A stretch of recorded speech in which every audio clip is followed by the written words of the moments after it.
One more thing here on Locked On Heat. Now that the buyout market is set, are the Heat ready to make a roster addition? We'll talk about that next.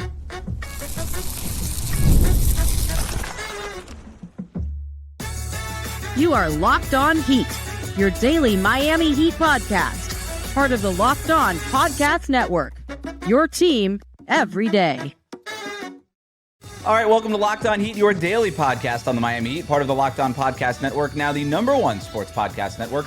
Whether you're tuning in on YouTube or on your favorite podcast app, thanks for making Locked On Heat your first listen every day. Join the Cookie Gang and become an everydayer. That means subscribing, tuning in every day, Monday through Friday, and signing up for the Everydayer Club with the link in the show notes. I'm Wes Goldberg, host of Locked On NBA Daily and Real GM Radio, here with one more question that we got from the Cookie Gang in Saturday's post-game show after the Heat beat the Rockets. If you want the post-game show with me and my co-host David Ramil, you can find that up on YouTube or in your podcast feed. Got talking a lot about Miami's defense, some improvements that we've seen. We handed out some credit cookies and got to a bunch of listener questions, but we have a couple more stragglers here that I wanted to get to here on a Monday morning. Let's jump right in. This question comes from Denzel, who wrote via the All Access Club and the Cookie Gang. Should the Heat open up that roster spot and get a Chris Middleton, Lonzo Ball, or a big? It's an interesting question. I think it's a good jumping off point for a larger conversation about Miami's plans in the buyout market and whether or not they will make a roster addition before the end of the season. And short answer is I think they might.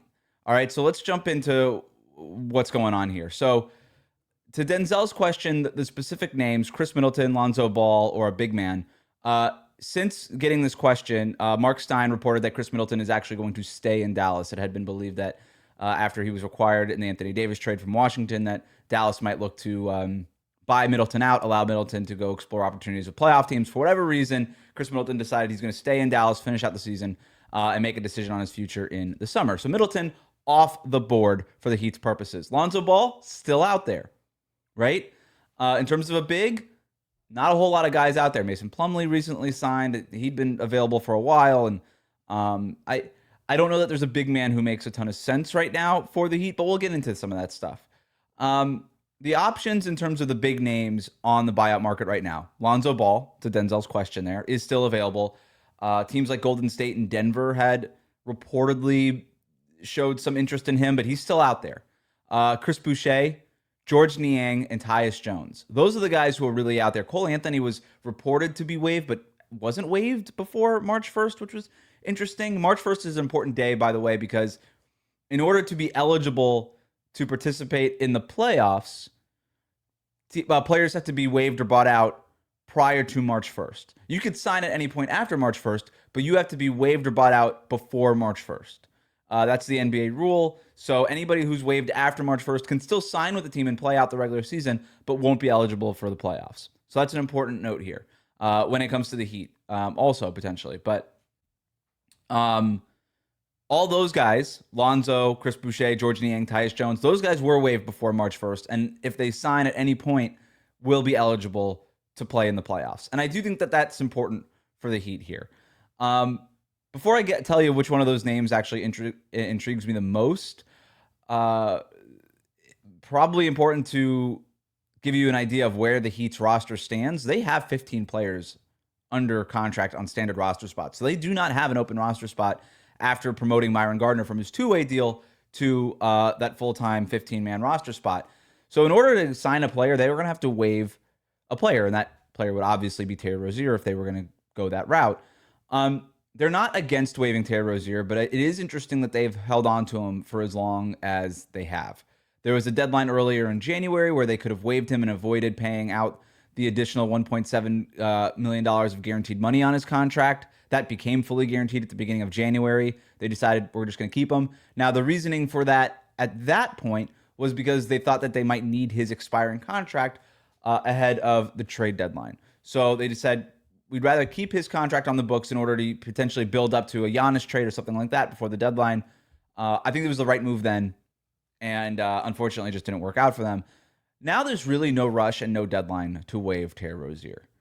And I could see them just ending the season with Rozier on the roster, saying, look, there was just nothing out there for us that we wanted. It wasn't worth kind of jumping through these hoops of waiving him and signing somebody else and spending that additional money. Even though they're still under the luxury tax, it's still money that they have to spend. we just didn't see anybody out there that made any sense for us. Nobody that was a free agent that was actually going to play rotation minutes for us. So we just decided to not do anything.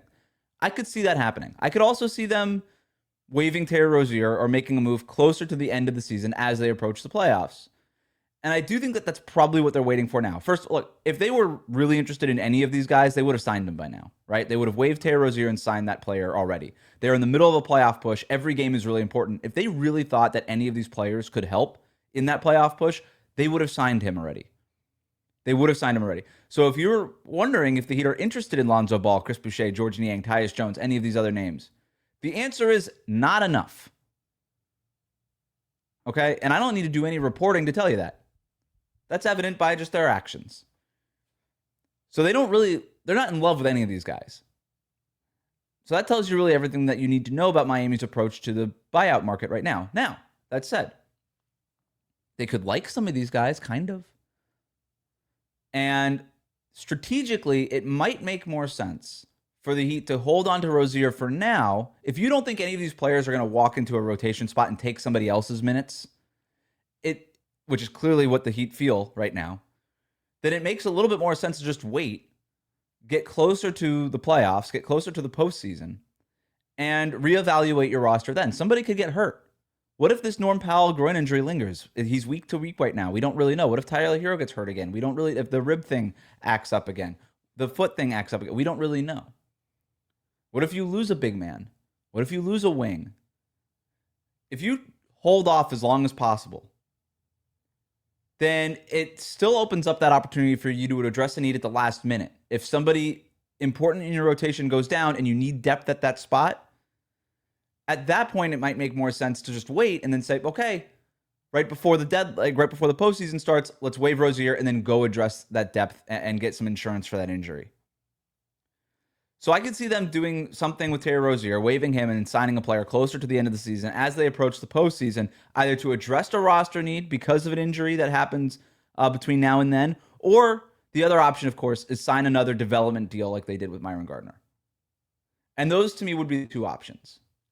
And I suspect they'll go in one of those two directions. They'll either sign a vet to a rest of season contract to help for the playoffs, or just sign another player to a development deal. I don't know who that player might be. It could be somebody currently on a two-way. It could be somebody else in the pipeline. It could be somebody else that we're not even thinking about. Miami's always got their feelers and tentacles out.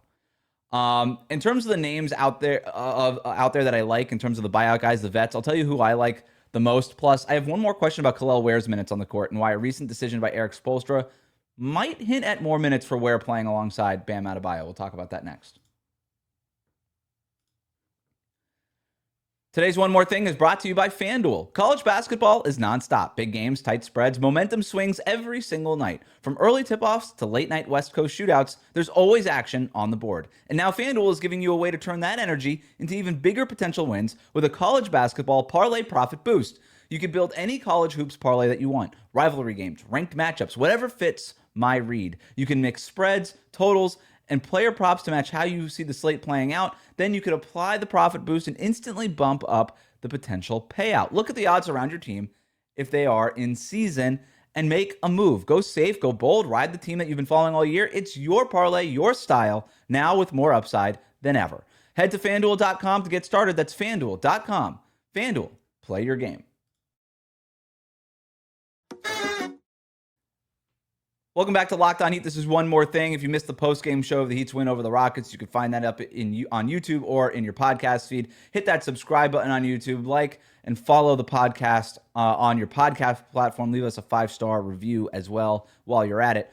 In terms of the options on the buyout market, the player that I like, that interests me the most, and you might be surprised by this, it's not Lonzo Ball.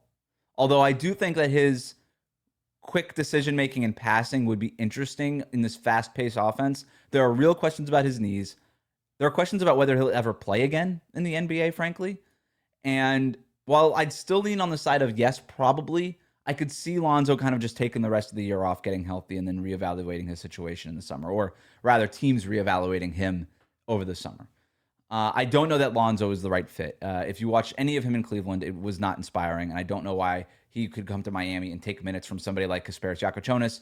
I would be absolutely against that. Play Jonas. Don't sign anybody that's going to take minutes from him. Lonzo would, hypothetically at least, theoretically at least.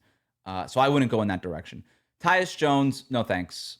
I don't want to be the next team that talks yourself into Tyus Jones and be like, he could save our offense, whatever. No, he can't. That's not Tyus Jones' game. Pass.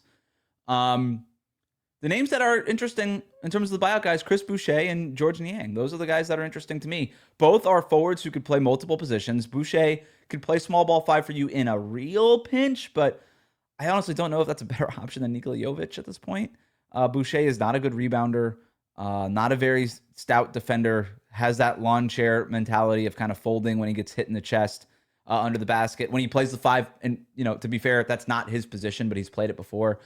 At the 4, I don't know that makes a ton. Having a little bit of depth there in terms of a floor spacer like Boucher, I kind of like that. To me, that's more of an option if you decide, okay, Jovic just is not going to be available for us in the playoffs because of this injury, this back injury that he's dealing with. We just need a little bit more insurance behind guys like Wiggs and Larson. I could see Boucher.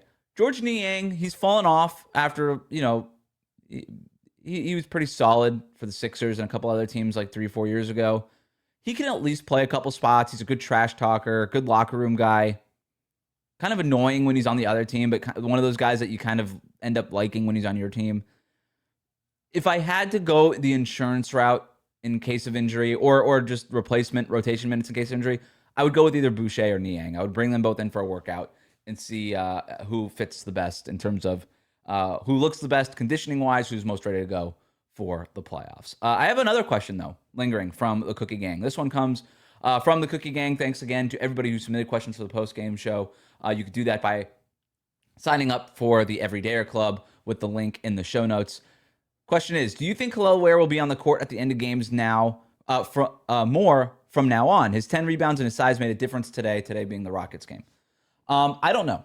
I don't know that Kel'el Ware and Bam are going to play more minutes, although it is trending more in that direction. We have seen Erik Spoelstra use those guys on the court more often, first half, second halves, and especially in fourth quarters more recently. He's more open to playing those guys together, especially when Kel'el plays well, which he obviously did against Houston.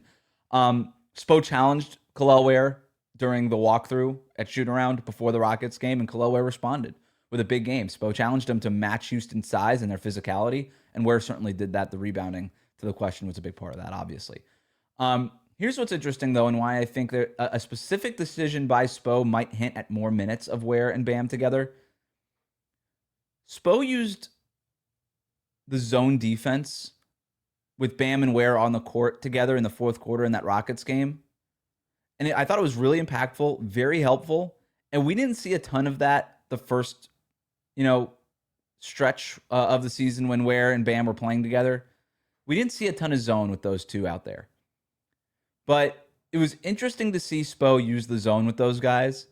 And I kind of think it's a genius move at this stage of the season to kind of throw that wrinkle into things. Because in that zone defense, what you really want to do is cover a lot of space and close up passing lanes. And when you have your two bigs out there, literally the two biggest players on your roster in Ware and Bam out there at the same time, when those guys stretch their arms out, they're able to cover a lot of space and close up a lot of passing lanes. And I thought it threw Houston's offense for a loop down the stretch of that game. I talked to David about this in the postgame. It was one of the best defensive games I've seen from the Heat in a long time this season. And I think a big part of that was the zone and this new experiment. Kel'el, to give credit to Kel'el, he's really figured out how to kind of anchor that zone in the middle. And then putting Bam on the wing in the zone is a really interesting kind of wrinkle and sort of monkey wrench for other opposing offenses to deal with. Because now you've got this super versatile, super active, handsy, instinctual defender on the wing as opposed to the middle of the court. And the way the zone works, if you strong side on the zone, Bam, if he's on the weak side, he ends up playing center, and Kel'el ends up kind of closing in on you on the strong side. And then obviously if you flip it, it's the same thing, right? If you go the other side to Bam and you strong side on Bam's side, then Bam ends up closing in on you, and now you've got Bam as a one-on-one defender, which is no bueno for a lot of opposing players. And then you've got Kel'el still anchoring the middle as he would normally. And having those two guys on the back line and be able to kind of switch that way, not switch is the wrong word because they're not switching, they're playing the zone, but like kind of swap spots that way and move around along in that front court on that back line of the defense that way, that's hugely impactful. And I think very interesting and something that I'm monitoring going forward. And if this is something that works, because one of the reasons Spo got away from Bam and Ware was that Miami's defense was worse when they were on the court together, as opposed to when you had one of them on the court without the other one, whether it was Bam without Ware or Ware without Bam.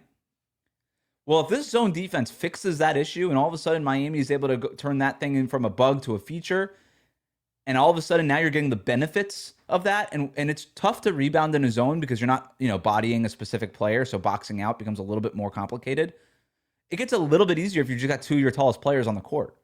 So rebounding was not as much as an issue when they were in that zone either, which is always a concern when you go to zone. So this is something that I think a decision by Spo that could unlock more minutes of Bam and Ware together, because it's maximizing their strengths, mitigating some of their weaknesses, and making sure that those minutes on the court are actually productive and not just experimental. And I think that's really key in the middle of this playoff push. Thanks so much for tuning in to one more thing here on Locked On Heat. Make sure you hit that subscribe button. Follow us on your favorite podcast app, and we'll talk to you soon.